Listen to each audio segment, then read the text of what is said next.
Well, it's a vision, a perspective which can be understandable when you actually look and try to put in comparison the recent conflict from Syria, for example. Although in that case, Syrians have been evacuating and welcome in Germany, in particular, and several countries in the European Union. When it comes, obviously, to the refugees from Africa, there's a different perception here of population fleeing a war zone.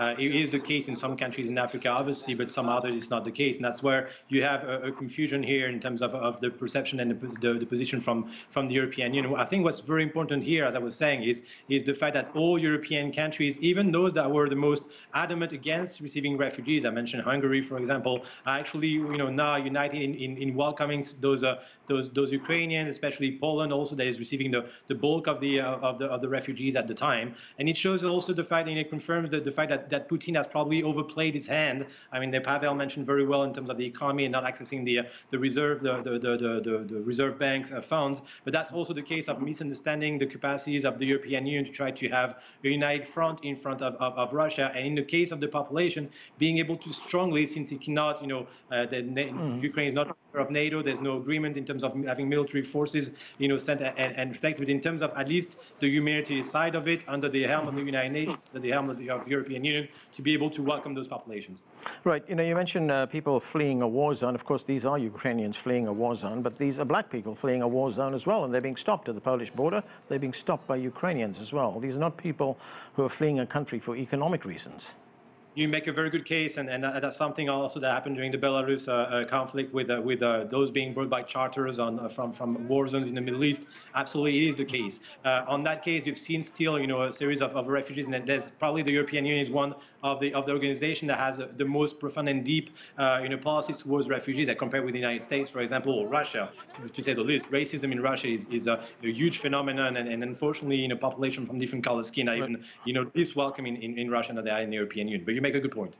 I'd like to comment on the issue that I've heard for the first time, which is that of people of color being somehow stopped by Ukrainian border guard.